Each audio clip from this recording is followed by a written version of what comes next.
you made the important step. You downloaded Blender, you installed it, you looked at what it can do, and now it's time to look at how we can move objects and manipulate them.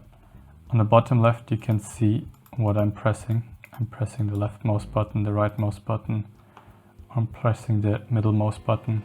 If you have an emulated mouse button from a laptop, it would be Alt and then left click.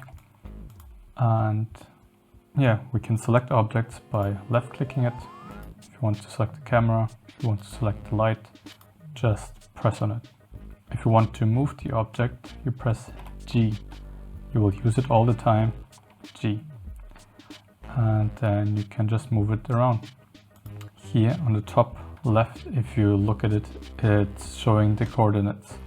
It's now at minus 0.125 from the x-axis, and you can see where it's currently moving.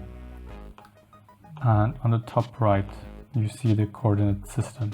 X is always the x-axis, Y is the green one, and Z is the blue one. Always, it's always the same. We can press on the axis itself, so we're going to look at it from the X direction, from the top view or from the side view. And to make it more obvious, we're going to go into edit mode. And edit mode basically, let me show you. If you press N, look down here, you press N, it will open up this N panel. And there you have item, tool, view, and this is the one I'm just using to show you which button I press, so you won't have the screencast keys. If you go to item, there you will see the location. You can also move your object from here. And then you have the rotation. You can move it, rotate it any way you want. And then you have scale right here. And all object mode and edit mode are doing. If I'm pressing S, S is to scale, like S for scale, it's quite simple. Press S, scale it down, scale it up, scale it down, scale it up. You can see that the scale here is set to 0.7, 2.1, 2.719, and so on. Later on, if you want to do some physics on it, or if you want to do some texturing or whatever, like it's always important to have the scale at 1. So we have a reference, like everything is scaled to 1. And how do we do that? We press Ctrl A, and here you can see what you want to set. Like you pressed S in object mode, you scaled the object, now you messed up the scaling, it's not 1 anymore. And you want to reset it to 1 and say, hey, this object, this is the new standard, the new reference object, okay? And there you go, and press Ctrl A on the object, press scale, and see, everything is set to 1 now. It's all fine. If you want to rotate everything here, rotate it no matter what, or rotate it here, and want to tell Blender, hey, this is the new rotation, this is the 0 point, this is the reference point, press Ctrl A, press rotation, and all the rotation is now set to 0. So now if you rotate it on the X by 90 degrees, it will actually rotate from the original position, from the new original position to 90 degrees. And we can avoid all of that with the setting scale and everything by just pressing tab, and now we are in edit mode. Edit mode, you can do the same thing. You can scale it up. Let's just scale it up. Let's rotate it and go back. See, the rotation and the scale isn't affected at all. You can do whatever. The rotation and scale will always stay 1 and 0 if you already applied it before. Let's go back into edit mode. I'm gonna start fresh. If you want to delete anything, you just go into object mode, then you press X to delete it and press OK. And now let's add a new object. An object, you can add it by pressing Shift A, Mesh, and then you can add whatever you want. I'm just gonna add this and go quickly over what you can add. So Mesh is basically what it's saying. We have a plane, we have a circle, it's right here. We have also a sphere. This is your base point. Like if you want to model anything, you can just come here. If you want to create a basketball, you wouldn't start with a cube, you would start with a sphere. Or if you want to do, I don't know, a rock, you wouldn't start with the circle, you would start with something that is looking similar to a rock or like jagged, like an icosphere, for example. You can start with anything you want, of course, and model it the way you want, but it's always the best to just take the closest resemblance to your object. For example, if you want to make a soda can, you take a cylinder and you already have the cylinder shape. You just add textures, model just slightly to make it look different, and there you go. Then you have the curves. We will go over that later too, but for now there are different kinds of curves.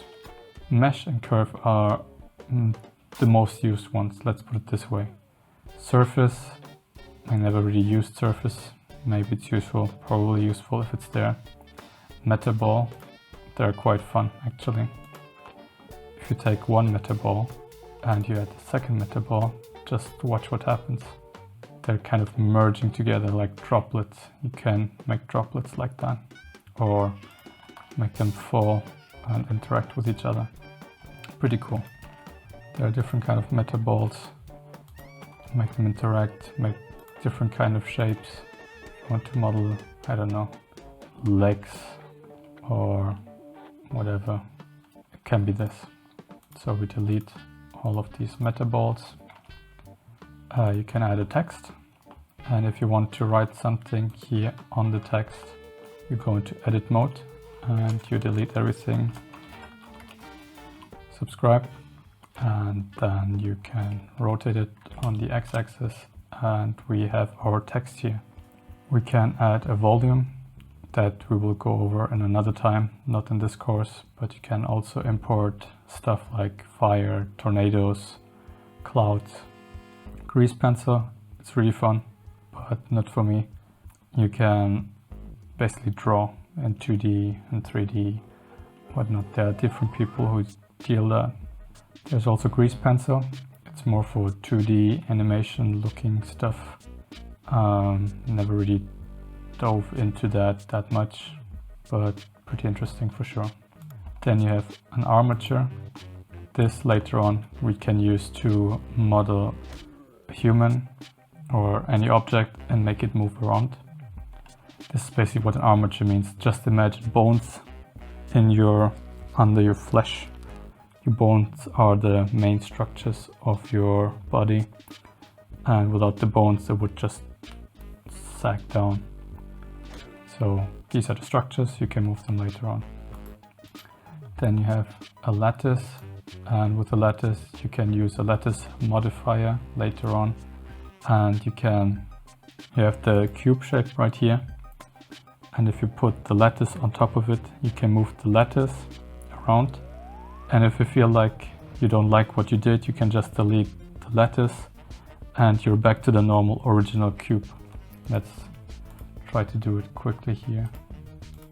Let's go over to the modifier, since I'm using Blender 4.0, and if you're using something below it, this might look different. Go to the modifier, deform, lattice, and then we just select the lattice object, and let's move this one around. So here we have the lattice, we applied the lattice here. In edit mode we can go to lattice, move it around, let's exaggerate it like that. And you can just move it any way, shape or form you like. And if you look and select the cube again, we didn't rotate it, we didn't scale it. And if we don't like what we did, we can just either deactivate it or completely delete the lattice modifier. And you're back with your original mesh. It's quite cool to not destroy what you had already. We can add empties. Empties are basically what it says, it's empty. What I like to use is a plane axis quite often. What does it do? Again, these modifiers I talked about before. You can find it on the wrench symbol here. Modifier, and then we are going to add a hook empty. So what you can do with these empties is you can press them. Then if you want to select multiple objects in Blender, you press Shift and select. The last one you select is a brighter orange and the other one is a darker orange. You can change them how it is in the preferences menu. You can play around with the themes, you can play around with the style, you can personalize it the way you want. I never actually did any of that, but if you want to have something that should look different in a viewport or any way, shape or form, you can do that. So anyway, we selected it, we press Ctrl P and we parent everything to the object and keep the transform for now. What does parenting mean? You take one object and, like someone obsessive, he's just clinging onto you and not letting go. Wherever he goes, you go, or the other way around. So if we select the empty and move it around, the other way around, I messed up. So if you want to get rid of the parenting, select the object you want and then press Alt P and we can clear the parent. Everything you want to undo in Blender, you just press Alt and then the same button basically. Let's do it again. Select the object, select the empty, Ctrl P, keep transform, and now we can move the whole object. You might ask, what's the point? It comes in handy when you have multiple objects, like let's put in sphere, let's put in also Suzanne, and we're just going to parent all of that to the empty. This is, I don't know, just imagine you have a scene, this is the house, this is, I don't know, a tree or whatever, and you want the whole structure to stay intact and you want to move it quickly. So you just parent it to an empty, move everything around instead of taking everything one by one, moving it, and then moving this one and moving that one. All you can do is parent it to an empty and move it around. An easy way to get rid of the empty, here on the top right, this one is called the outliner. As you can see, here it's the outliner. Here's everything what you will have in your Blender scene. So this is the empty we have here. You can press the empty, it's marked. We select the cube, sphere, Suzanne, and everything that is parented to this empty will be in a subfolder, like you see here.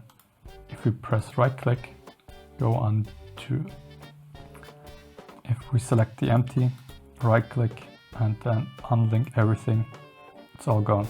So you don't have to manually press Alt P clear parent, Alt P clear parent. It's all done here for you. Now let's get rid of everything and put this back to the origin point.